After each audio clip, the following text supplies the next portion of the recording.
Hi hello ನಮಸ್ಕಾರ ಎಲ್ಲರಿಗೂ. ಇವತ್ತಿನ ವಿಡಿಯೋದಲ್ಲಿ ಹಸಿ ಕಾಯಿಯಲ್ಲಿ ಕೊಬ್ಬರಿ ಮಿಠಾಯಿನ ಹೇಗೆ ಮಾಡೋದು ಅಂತ ಇವತ್ತು ನಾನು ನಿಮ್ಮೊಂದಿಗೆ ಶೇರ್ ಮಾಡ್ತಿದ್ದೇನೆ. ಬನ್ನಿ ಹೇಗೆ ಮಾಡೋದು ಅಂತ ನೋಡೋಣ.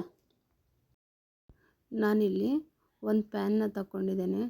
ಅದಕ್ಕೆ 2 ಕಪ್ ಆಗುವಷ್ಟು ಹಸಿ ಕಾಯಿನ ತುರಿದ್ಬಿಟ್ಟು ತಗೊಂಡಿದ್ದೇನೆ. ಸ್ವಲ್ಪ ರೋಸ್ಟ್ ಮಾಡಿದ್ದೇನೆ ಅಷ್ಟೇ ನಾನು.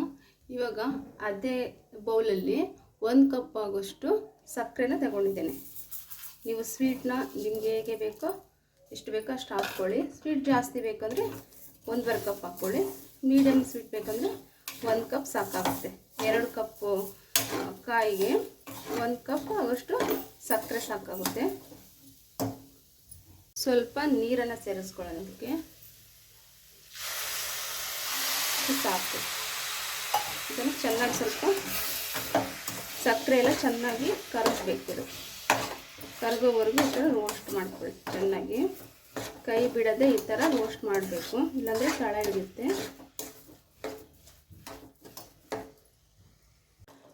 ನೋಡಿ ಈ ಥರ ನೀರು ಬಿಟ್ಕೊಂಡಿದೆ. ಇದು ಎಲ್ಲ ಸ್ವಲ್ಪ ನೀರೆಲ್ಲ ಹಿಂಗಬೇಕು. ಹಿಂಗಿ ಇದು ಅಂಟಾಗೋ ತನಕ ಈ ಥರ ಫ್ರೈ ಮಾಡಬೇಕು. ಇದನ್ನು ನೋಡಿ ಈ ರೀತಿ ಆಗಿದೆ. ನೀರೆಲ್ಲ ಹಿಂಗಿ ಈ ಹದಕ್ಕೆ ಬಂದಿದೆ. ಇವಾಗ ಇದಕ್ಕೆ ಸ್ವಲ್ಪ ಏಲಕ್ಕಿ ಪೌಡರ್ನ ಹಾಕ್ತಿದ್ದೀನಿ.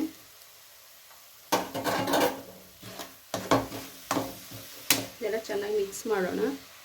ಏಲಕ್ಕಿ ಪೌಡರ್ ಎಲ್ಲ ಮಿಕ್ಸ್ ಆಗಿದೆ. ಇದಕ್ಕೆ 1 ಟೇಬಲ್ ಸ್ಪೂನ್ ಆಗುವಷ್ಟು ತುಪ್ಪನ ಹಾಕ್ಕೊಳ್ಳೋಣ. ತುಪ್ಪ ಹಾಕಿದರೆ ತುಂಬ ಟೇಸ್ಟ್ ಇರುತ್ತೆ ಅಂತ 1 ಟೇಬಲ್ ಸ್ಪೂನ್ ಆಗುವಷ್ಟು ತುಪ್ಪನ ಹಾಕ್ಕೊಳ್ಳೋಣ. ಚೆನ್ನಾಗೆಲ್ಲ ಇದನ್ನು ಮಿಕ್ಸ್ ಮಾಡಿಕೊಳ್ಳಿ. ಇದು ಸ್ವಲ್ಪ ಅಂಟಾಗಿ ಬರಬೇಕು, ತುಂಬ ಡ್ರೈ ಕೂಡ ಆಗಬಾರ್ದು, ಮತ್ತು ಅದು ಸೆಟ್ ಆಗೋದಿಲ್ಲ. ಚೆನ್ನಾಗಿ ಹೀಗೆಲ್ಲ ತಿರುಗಿಸ್ಬೇಕು. ಮತ್ತು ಇದಕ್ಕೆ ಇನ್ನೊಂದು ಸ್ಪೂನನ್ನು ಆ್ಯಡ್ ಮಾಡ್ಕೊಳ್ಳೋಣ.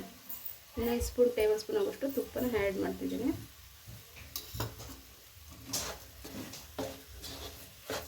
ಚೆನ್ನಾಗೆಲ್ಲ ಮಿಕ್ಸ್ ಮಾಡ್ಕೊಳ್ಳಿ. ತುಪ್ಪ ಹಾಕಿದರೆ ತುಂಬ ಟೇಸ್ಟ್ ಇರುತ್ತೆ ಅಂತ ಅಷ್ಟೇ. ನಿಮಗೆ ಬೇಕಿದ್ದರೆ ಹಾಕ್ಕೊಳ್ಳಿ, ಇಲ್ಲಾಂದರೆ ಸ್ಕಿಪ್ ಮಾಡ್ಕೊಳ್ಳಿ. ತುಪ್ಪನ ನಿಮ್ಮ ಆಪ್ಷನ್ನು.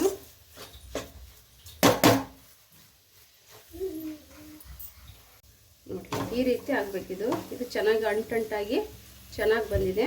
ಈಗ ಸ್ಟವ್ನ ಆಫ್ ಮಾಡ್ಕೊಳ್ಳಿ. ಒಂದು ತಟ್ಟೆಗೆ ತುಪ್ಪನ ಹಾಕ್ಕೊಂಡು ಎಲ್ಲ ಸವರ್ಕೊಳ್ಳೋಣ. ಈ ರೀತಿ ಎಲ್ಲ ಸವರ್ಕೊಳ್ಬೇಕು.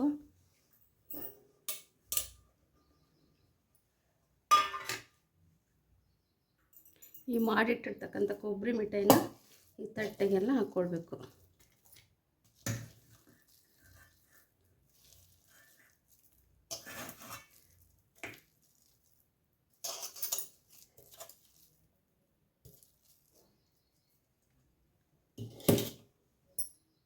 ಇದನ್ನೆಲ್ಲ ಚೆನ್ನಾಗಿ ತಟ್ಟಲ್ಲಿ ಈ ಥರ ಎಲ್ಲ ಸೆಟ್ ಮಾಡ್ಕೊಳ್ಳಿ.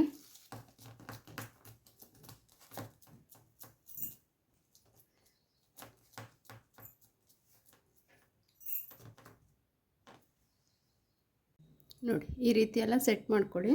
ಇದನ್ನು ತಣ್ಣಗಾಗೋವರೆಗೂ ರೆಸ್ಟ್ ಮಾಡಲಿಕ್ಕೆ ಬಿಡಿ.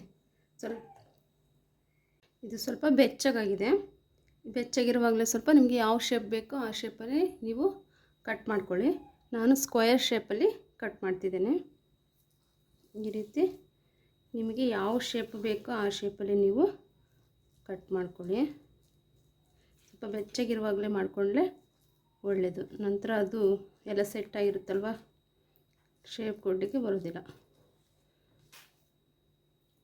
ಈ ರೀತಿ ಶೇಪ್ ಕೊಟ್ಕೊಳ್ಳಿ.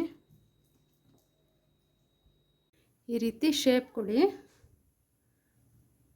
ಇದು ಸ್ವಲ್ಪ ತಣ್ಣಗಾಗಲಿಕ್ಕೆ ಬಿಡಿ. ನೋಡಿ ಎಲ್ಲ ಸೆಟ್ಟಾಗಿದೆ. ಎಲ್ಲ ಸೆಟ್ಟಾಗಿದೆ. ಇದು ಇದನ್ನೀಗ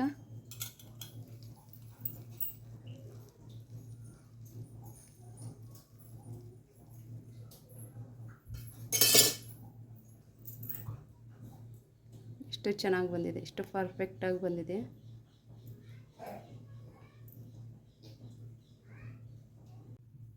ನೋಡಿ ಎಷ್ಟು ಪರ್ಫೆಕ್ಟಾಗಿ ಬಂದಿದೆ ಕೊಬ್ಬರಿ ಮಿಠಾಯಿಗಳು. ಈ ಹದದಲ್ಲಿ ಮಾಡಿದರೆ ತುಂಬ ಅಂಗಡಿಯಿಂದ ತಂದಾಗೆ ಇರುತ್ತೆ. ಬೇಕ್ರಿಯಲ್ಲಿ ಸಿಗುತ್ತಲ್ಲ ಕೊಬ್ಬರಿ ಮಿಠಾಯಿ, ಆ ರೀತಿಯೇ ಇದೆ. ನಾನು ಸ್ವಲ್ಪ ದಪ್ಪ ದಪ್ಪ ಮಾಡಿ ಕಟ್ ಮಾಡಿದ್ದೇನೆ. ತುಂಬ ಚೆನ್ನಾಗಿ ಬಂದಿದೆ ಕೊಬ್ಬರಿ ಮಿಠಾಯಿ. ನೀವು ಕೂಡ ಮನೇಲಿ ಒಮ್ಮೆ ಟ್ರೈ ಮಾಡಿ. ನೋಡಿ ಎಷ್ಟು ಪರ್ಫೆಕ್ಟಾಗಿ ಬಂದಿದೆ ಅಲ್ವಾ.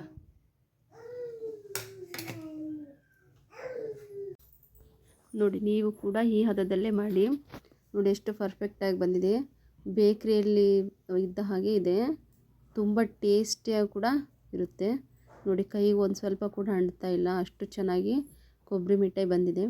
ನೀವು ಕೂಡ ನೋಡಿ ಲೈವಲ್ಲೇ ನೋಡ್ತಾ ಇದ್ದೀರಲ್ವ ಎಷ್ಟು ಪರ್ಫೆಕ್ಟಾಗಿ ಕೊಬ್ಬರಿ ಮಿಠಾಯಿ ಬಂದಿದೆ ಅಂತ. ತುಂಬ ಚೆನ್ನಾಗಿ ಬಂದಿದೆ ಮಾತ್ರ ಕೊಬ್ಬರಿ ಮಿಠಾಯಿ. ನೋಡಿ ಇನ್ನು ಇಷ್ಟು ಉಳಿದಿದೆ ಕೊಬ್ಬರಿ ಮಿಠಾಯಿ. ನಾವು ಮತ್ತು ಮಕ್ಕಳು ಎಲ್ಲ ತಿಂದು ಇನ್ನೂ ಇಷ್ಟು ಕೊಬ್ಬರಿ ಮಿಠಾಯಿ ಉಳಿದಿದೆ. ಇದನ್ನು 1 ವಾರದವರೆಗೂ ನಾವು ಇದನ್ನು ಸ್ಟೋರ್ ಮಾಡಿ ಇಡ್ಬೋದು. ನಮ್ಮ ಕಿಚನ್ ರೂಮು ಟೆಂಪರೇಚರಲ್ಲೇ 1 ವಾರದವರೆಗೂ ಇದನ್ನು ಸ್ಟೋರ್ ಮಾಡಿ ಇಡ್ಬೋದು. ಫ್ರಿಜ್ಜಲ್ಲಾದರೆ 120 ಡೇಸ್ವರೆಗೂ ಇದನ್ನು ಸ್ಟೋರ್ ಮಾಡಿ ಇಟ್ಟು ತಿನ್ಬೋದು, ಏನು ಹಾಳಾಗೋದಿಲ್ಲ. ಈ ಕೊಬ್ಬರಿ ಮಿಠಾಯಿನ ತಿಂದು ಮಕ್ಕಳಂತೂ ತುಂಬಾ ಖುಷಿಪಟ್ಟರು. ನೀವು ಕೂಡ ನಿಮ್ಮ ಮಕ್ಕಳಿಗೆ ಇದೇ ರೀತಿನ ಮಾಡಿಕೊಡಿ, ತುಂಬ ಖುಷಿ ಪಡ್ತಾರೆ ಮಕ್ಕಳು. ನೋಡಿ ಈ ವಿಡಿಯೋ ನಿಮಗೆ ಇಷ್ಟ ಆದರೆ ಲೈಕ್ ಮಾಡಿ, ಶೇರ್ ಮಾಡಿ, ಕಮೆಂಟ್ ಮಾಡಿ. ಪ್ಲೀಸ್ ಸಬ್ಸ್ಕ್ರೈಬ್ ಮಾಡೋದನ್ನು ಮಾತ್ರ ಮರಿಬೇಡಿ. ನನ್ನ ವೀಡಿಯೋಗಳನ್ನು ನೀವೇ ಮೊದಲು ನೋಡಬೇಕು ಅಂದರೆ ಈ ಚಾನಲ್ನ ಸಬ್ಸ್ಕ್ರೈಬ್ ಮಾಡಿ. ಹಾಗೆ ನೀವು ಕೂಡ ಇದನ್ನು ಒಂದು ಸಲ ಮನೆಯಲ್ಲಿ ಟ್ರೈ ಮಾಡಿ, ಹೇಗೆ ಬಂದಿತ್ತು ಅಂತೇಳಿ ಕಮೆಂಟ್ ಬಾಕ್ಸಲ್ಲಿ ತಿಳಿಸಿ. ನೆಕ್ಸ್ಟ್ ವಿಡಿಯೋದಲ್ಲಿ ಸಿಗೋಣ. Thank you for watching. Bye bye.